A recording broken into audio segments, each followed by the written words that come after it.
Good afternoon. I'm George Latimer, Westchester County Executive. Welcome to Peekskill in the Factoria Complex overlooking the Hudson River, where I'm here with colleagues who serve as county executives in neighboring counties and individuals very active in the environmental movement as we have a unified voice to deal with an issue that is very much on the table, the proposed release of radioactive water into the Hudson River by Holtec, the company that has been tasked with the decommissioning of the Indian Point power plant. I'm very pleased to be joined by fellow county executives from our neighboring counties, Ed Day, the county executive of Rockland County, Kevin Byrne, the county executive of Putnam County, Jen Metzger, the county executive of Ulster County. We expect to be joined in a few minutes by Steve Newhouse, who is Orange County executive, and although he could not be with us today, William F.X. O'Neill of Dutchess County is also with us on these same issues. We're also joined by representatives of a number of environmental organizations. I'll mention them: Riverkeeper, Mothers Out Front, Westchester for Change. We have Indivisible New York CD16. We have the Indian Point Safe Energy Coalition. I hope I'm getting these right as I read my hands. United for Clean Energy, and Food and Water Watch. Forgive me. A number of organizations as well that could not be here that are also representative that are equally concerned about this proposed action which affects all of our counties and the people who live there and the communities that are around us. It is rare when you can get in this current climate some degree of unanimity, some degree of bipartisan working relationship. But the Hudson River is such an overwhelming link to all of us, and the health of the Hudson River is critical to every one of our counties and the people that live in these counties. That's what brings us here today together. Our economic vitality, what defines us as attractive places to live and to work in or to tour, all comes down to the river that's right here behind us. And the health of this river has been a link as well that helps New York City and its success. This river was the major reason why, through the Erie Canal, the economics of New York City made it become the most prominent city in the Western Hemisphere. And we're here to do something as simple as speak out for the life of this river, that each of us with our own point of view are going to reference how important it is that the decisions we make now are made with a long-term vision, not just a short-term vision, and not just a looking at an economic balance sheet that might matter in one quarter or in one fiscal year, but the fact that decisions are made here will affect us long beyond our lifetime and even our grandchildren's lifetime. I'd like to have each of my colleagues share their thoughts. I've had the chance to work with each of them in some context, and each in their own counties are leaders that have articulated on this issue. So first I'd like to start with my colleague from Rockland County, Ed Day. Ed is a decorated police professional. He spent 22 years with NYPD, and he has a tremendous background on law enforcement issues. He served as a county legislator in Rockland County, and he's now serving in his third term as Rockland County Executive. County Executive Ed Day. Thank you, Ed. Thank you, George. I genuinely appreciate that. And, you know, I want to thank you, first of all, for setting this up. We're proud to be here standing by you, and also with the folks who are here who have the major concerns that have been just mentioned. Citizens United against this horrible action that's being contemplated. So I want to thank my fellow county executives, number one, for speaking out in unanimity with this. I want to thank our federal elected officials, Senator Schumer and Gillibrand, and Congressman Lawler, for their stern letter to Holtec to stop this dumping of waste into the water. Our state reps and our local elected officials for their support. And lastly, folks just like the folks you see standing here, those who have raised their voice at something that can only be described as an atrocity to our environment.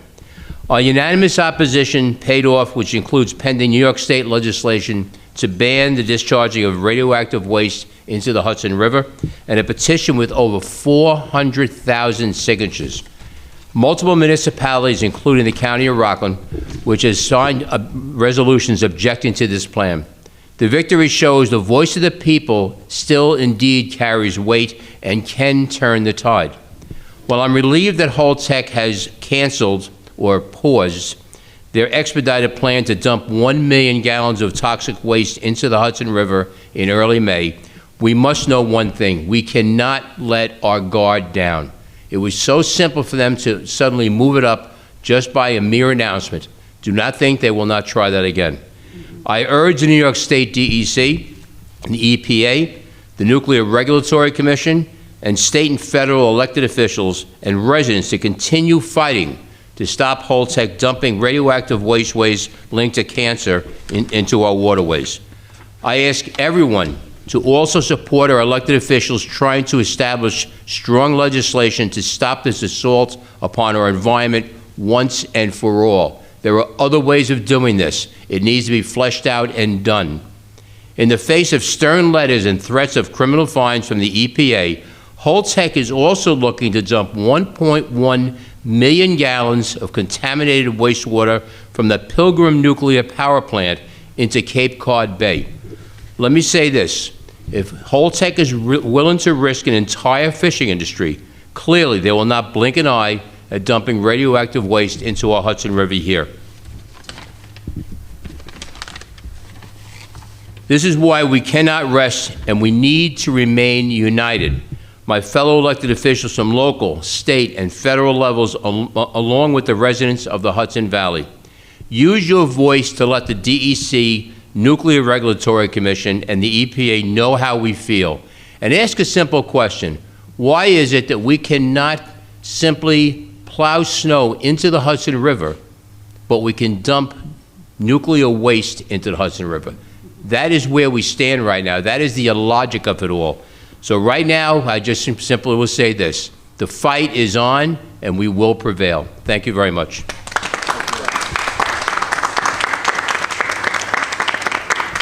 Thank you, and that's Ed Day, County Executive, Rockland County. Next, Kevin Byrne, who's County Executive of Putnam County, will speak. Kevin is by original profession a healthcare administrator.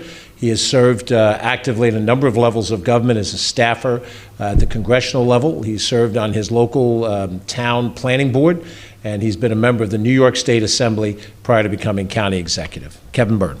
Thank you, George. Let me start by thanking County Executive George Latimer, all my neighboring county executives. It's very special, and it's been said before, this really is not a partisan issue because it brings so many people of different political persuasions together.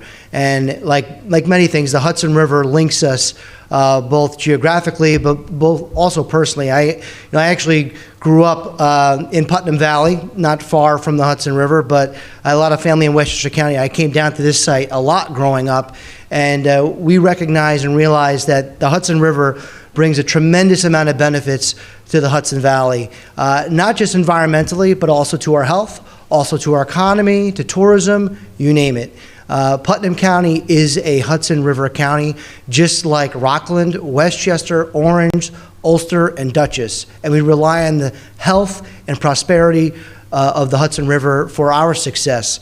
I want to be clear, I had been a long supporter of the Indian Point nuclear power plant, and I had always supported atomic energy based on the net environmental and economic benefit because it provided 2,000 megawatts of carbon-free energy. I understood there was risks that we considered and we took on with those benefits. There are no more benefits. We don't have 1,000 jobs. We do not have carbon-free energy from a functioning nuclear power plant, and yet we're being asked to absorb all the risk and allowing Holtec, a company that as soon as they're done with their job, they're going to leave New York, to dump hazardous water, wastewater, into our Hudson River. There are absolutely other alternative solutions, and we need to be very clear in our resolve and say under no circumstances will any of our local officials support any effort to dump this wastewater into our beautiful Hudson River. I want to thank all the advocates for being here as well, my peers and colleagues and neighboring county executives. George, again, thank you for being such a strong ally and your willingness and desire to work with people across the aisle. I experienced that when you were in the state Senate, but I'm experiencing now as a county executive, and you have my sincere thanks. Thank you. Thank you. That's Kevin Byrne, County Executive of Putnam County. Next, we have the County Executive of Ulster County with us here, Jen Metzger. Jen has served in local office as a member of her town council. She also served in the New York State Senate and now as county executive. And she has a background in this area as part of an organizer, founder of a not-for-profit organization in the energy field. And while we may go further up the river and say, well, Ulster County and Columbia County and so forth are north of the power plant, the health of the Hudson River affects all of the counties that border the Hudson River. So we're very glad that she could make the extra long trip down from Kingston. Jen Metzger. Thank you, County Executive Latimer. I'm here on behalf of Ulster County communities upstream of Indian Point to express our strong and united opposition to Holtec's plans to discharge treated radioactive waste into the Hudson River. We will not stand in the face of threats to the health of river ecosystems and to our communities along the river. We have been fighting corporate polluters for too many decades. Some 60 years later, we are still fighting to hold GE accountable for repairing the harm from PCB contamination. We have long since rejected the notion that this vital and irreplaceable resource can be a dumping ground for hazardous waste of any kind. My friend and former colleague, State Senator Pete Harcum, along with Assembly Member Dana Levenberg, have introduced legislation to put a stop to any planned discharge into the Hudson River, and I strongly urge the legislative leadership to move this bill expeditiously forward. Discharging radioactive waste may be Holtec's preferred solution, but it is by no means the only solution, and I'm calling for secure storage of the contaminated water on the Indian Point site while safer disposal methods are evaluated. Today, we can be grateful for the pause in Holtec's plan and the opening it creates to discuss and agree on a better, safer strategy. This plan must be in keeping with our knowledge and values in 2023, not with the 1960s standards of the nuclear power industry, which viewed local waterways as a garbage bin that would absorb the cost of doing business and help their bottom line. We must look forward to the future, and a healthy future dictates that we can and must do better. Sticky, moist paper. I want to thank my colleagues here today, as well as our state and federal elected officials for staying engaged throughout the decommissioning process to ensure the best possible outcome for the former Indian Point site. And most of all, I want to thank the residents of the Hudson Valley and the many groups that work in coalition to protect and preserve the health and integrity of this vital waterway and the life it supports. In the Hudson Valley, we love our clean air and our clean water, and we are willing to fight for it. Thank you.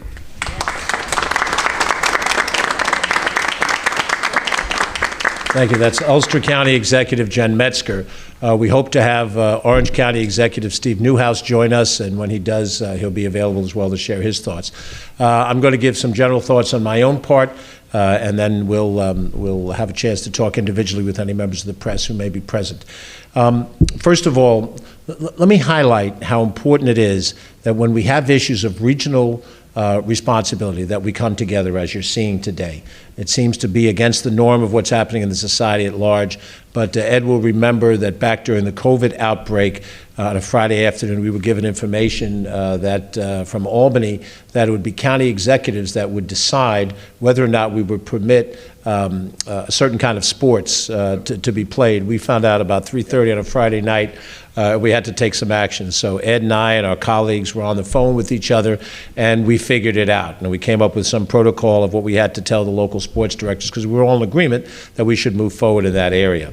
We know that we have common interest in transportation routes. We share the MTA routes that come through these areas. I've long felt that the other counties in the MTA region should have a full vote on the MTA board, as Westchester does, to better reflect the impact of the MTA as it goes through the Metro North system. And we have common interest in our tourism. When people are in New York City and they want to tour the area outside of New York City, they don't say they want to come to Westchester or to Orange County or to Rockland or Dutchess. They come to the Hudson Valley.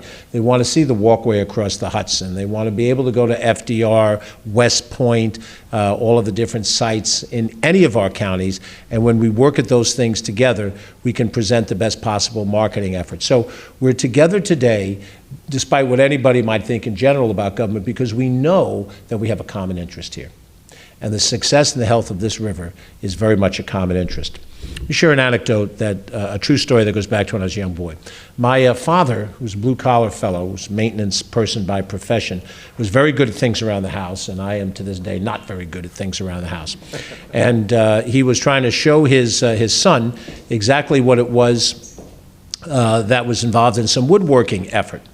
And as he was showing me, and he had a saw, and he had a piece of wood, and I remember him looking, his face was right close to mine. He said, "Now, before you cut this piece of wood, son, I want you to measure twice, because if you measure it wrong, and you cut it, and you don't have it right, you're going to have to run out and get another piece of wood." And I looked straight at him and said, "Pop, I understand."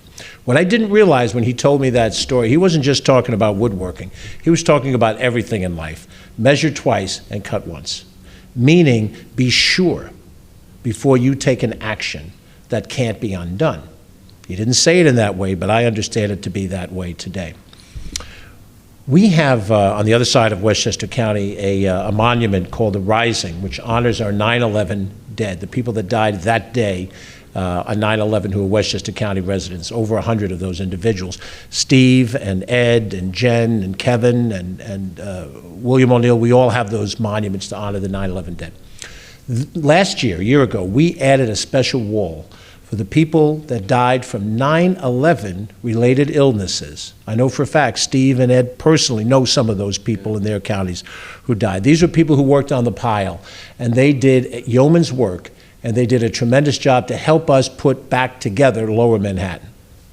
At the time, those men and women as well were involved in this. They were told that the science allowed them to come back safely and work on that pile, that they didn't need to have hazmat suits on or certain kinds of gear. And they did their work, and they did it with professional skill. And some of those people died at age 40 and at age 50. They sacrificed years of their lives just as much as the people who died that day at 9/11 sacrificed their life, because they were told that the science was definitive. And it wasn't. Science wasn't definitive. We've all gone through, Steve and I had this conversation about COVID. We were told at various times during the pandemic, a cloth mask is fine. How many cloth masks did you buy to hand them out? We did, and we handed them out. And then we were told, wait a minute, you have to have surgical masks, not cloth masks. We have boxes of surgical masks sitting somewhere in a storage room in Westchester County. And so we went out and we got surgical masks. Then a little later on, the science says, wait a minute, KN95 masks. And I say that with a humorous tilt, but the bottom line is, I'm not convinced of the science until you convince me. I have the responsibility for my 1 million people. You have the responsibility for your 200,000 people, your 350, 400,000 people, your 100,000 people. We're tasked with worrying about their health. And we're not going to accept someone saying, well, this is what we've done, we're going to do it again. We want to see details explained over a period of time with independent scrutiny of that information. We want to see testing. If somebody has said we've released this water into the Hudson River before, we want to see the results of the testing. We want to know what is the residual factor. If you released a certain amount in a certain period of time, I know you didn't release 1 million gallons before. If you did, what's the residual impact in the harbors of Haverstraw and Ossining? We want to know that. We've got to know that before this thing happens. And each of us have an obligation, a duty, fiduciary duty and a moral duty, to make sure that our residents know that these things don't happen unless we know for sure that what will happen is acceptable. I'm not convinced it is, and I think the deeper dive is going to prove that this is not a way to be able to do this.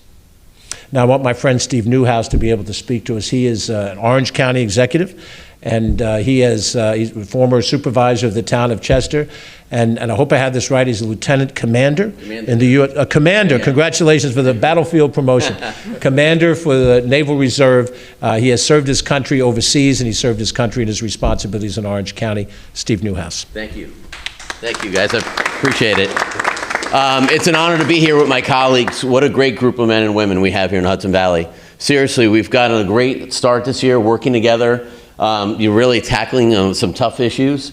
And George, you've been at the helm, keeping us all together. So your experience, both in Albany and as a county executive, as George mentioned, Westchester was really the first one to get hit with the wave of COVID. So other county executives, we were leaning on his guidance and experience so we could figure out what the heck we were doing and going through.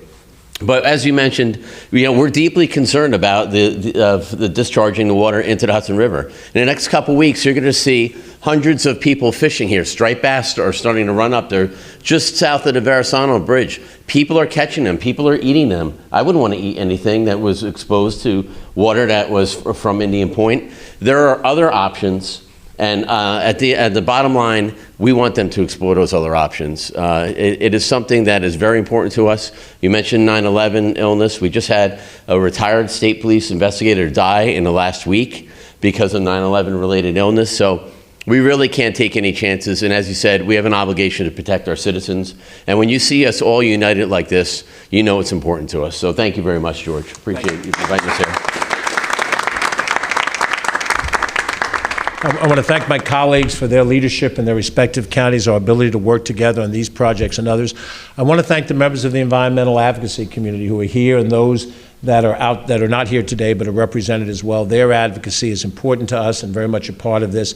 In the days to come, each of us in our respective counties and working together will articulate the steps that we want to see. There's a meeting on April 27th of the decommissioning board, and we'll have more to say at that day. But the message here is we are pleased that there's a Holtec pause, but we want more than a pause. We want a full stop, and we want to be a part of the decision-making process to understand what the options are. And since this is the government of the people, by the people, and for the people, we are the people as well. And it's not just a corporate decision, it's a decision that has to be made by all of us as people. I'm George Latimer. Thanks for participating. And for anyone, members of the press who are here, you'd like to talk to any of my colleagues, we're happy to be able to address your questions in that forum. Thank you very much. Have a good day.